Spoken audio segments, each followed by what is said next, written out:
त्याची अशी या पद्धतीनं जर हत्या होत असेल तर या जिल्ह्यातला नाही तर या महाराष्ट्रातला सामान्य माणूस या ठिकाणी शांत राहू शकत नाही। या ठिकाणी आपले बीडचे आमदार संदीप भैया क्षीरसागर यांनी विधिमंडळामध्ये या ठिकाणी संतोष अण्णांना न्याय मिळवून देण्यासाठी वाल्मिक कराडाचं डायरेक्ट नाव घ्यायचं काम जर संदीप क्षीरसागर यांनी केलं। आदरणीय जितेंद्र आव्हाड साहेब असतील, आदरणीय प्रकाश दादा असतील, आदरणीय सुरेश अण्णा दस साहेब असतील, आदरणीय विजयराजे पंडित असतील, आदरणीय आमचे भारतीय जनता पार्टीचे आमदार अभिमन्यू पवार साहेब असतील, यांनी हा विषय सभागृहामध्ये मांडण्याचं काम या ठिकाणी केलेलं आहे। हे कुठल्या पक्षाचा किंवा जातीचा विषय नाहीये, ही सगळी मंडळी वेगवेगळ्या विचाराची आहे, परंतु या राज्याच्या सभागृहामध्ये ज्या ज्या ठिकाणी अन्याय होतोय तो मांडण्याचं काम या मंडळीने या ठिकाणी केलेलं आहे। आता ह्यांची लढाई यांनी लढलेली आहे, परंतु सामान्य माणसाने देखील आज उपस्थित राहून हे दाखवून दिलंय की आम्ही तुमच्या पाठीमागे तुमच्या सोबत या ठिकाणी खांद्याला खांदा लावून तुमच्या सोबत आहे। हे या मोर्चाच्या उपस्थितीमधून या ठिकाणी सिद्ध झालेलं आहे। आणि मला एकच सांगायचं आहे की हा राष्ट्रोत्तर समाज या ठिकाणी जमलेला आहे, तरी देखील जर शासन याकडे दुर्लक्ष करत असेल तर आम्ही या कुटुंबाच्या पाठीमागं ही आंदोलन म्हणून या ठिकाणी आत्मसुरत या ठिकाणी बघण्याची तयारी या ठिकाणी आमची आहे। या ठिकाणी वाल्मिक कराड आली, धनंजय मुंडे यांचा राजीनामा या ठिकाणी झालाच पाहिजे अशी जोपर्यंत राजीनामा होत नाही तोपर्यंत इथला माणूस या ठिकाणी हल्ल्याची भूमिका तिथल्या आलेल्या माणसाची नाही, कारण की भाषण आता आम्हाला मोडून काढायची आहे आणि सामान्य माणूस या ठिकाणी दहशतमुक्त या ठिकाणी व्हायला पाहिजे, हीच आमची भूमिका आहे। मी एवढंच बोलतो आणि या ठिकाणी थांबतो। त्यानंतर अनिल दादा जगताप यांना विनंती की आपण कृपया या मनोगत व्यक्त करू।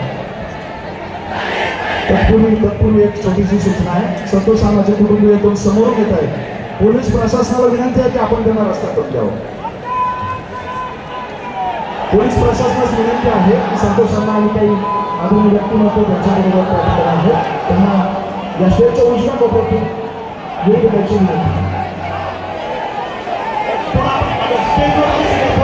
हॅलो, आज संतोष अण्णा देशमुख यांची हत्या झाली त्या संदर्भात आज आपण मुखमोर्चाच्या माध्यमातून या सर्व पक्षीय सर्वजण या ठिकाणी आपण आहोत। महाराष्ट्रातला आणि बीड जिल्ह्यातला सर्व समाज, सर्व जाती धर्माचा समाज आज रस्त्यावर या ठिकाणी आहे आणि अण्णांना न्याय मागण्यासाठी आपण सर्वजण या ठिकाणी आहोत। आज रेकॉर्डीवर साईडने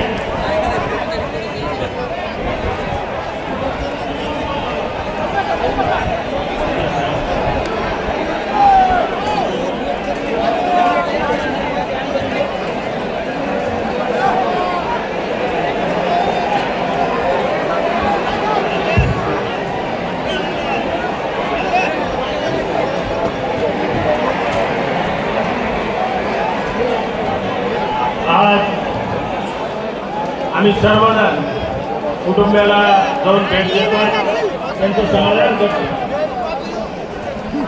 आज त्या कुटुंबाचे काय हाल आहे, त्यांची परिस्थिती काय, आपण सर्व जवळून त्या ठिकाणी जाऊन बघितल्याने म्हणून आज येणाऱ्या मुखमोर्चाच्या माध्यमातून मी आणि माझ्या सर्व पदाधिकाऱ्यांच्या वतीनं मी सर्व पक्षीय जे जे निर्णय होते, जे जे या ठिकाणी आंदोलन करता येतील त्या ठिकाणी मी त्यांच्याबरोबर त्या ठिकाणी खांद्याला खांदा देऊन या ठिकाणी थांबणार आहे। आणि या गुन्ह्यामध्ये जे आरोपी आहेत आणि ज्या आरोपीला पाठीमागे घालण्याचा प्रयत्न करत आहे त्यांना सुद्धा या ठिकाणी शासनाकडे मागणी आपण त्या ठिकाणी केलेली आहे की त्यांना सुद्धा उघड त्या ठिकाणी करावं। आणि याच्या पाठीमागचा मास्टर माइंड कोण आहे हे आपण शोधण्याचं त्या ठिकाणी काम करावं. आज या ठिकाणी सगळ्यांना माहिती आहे की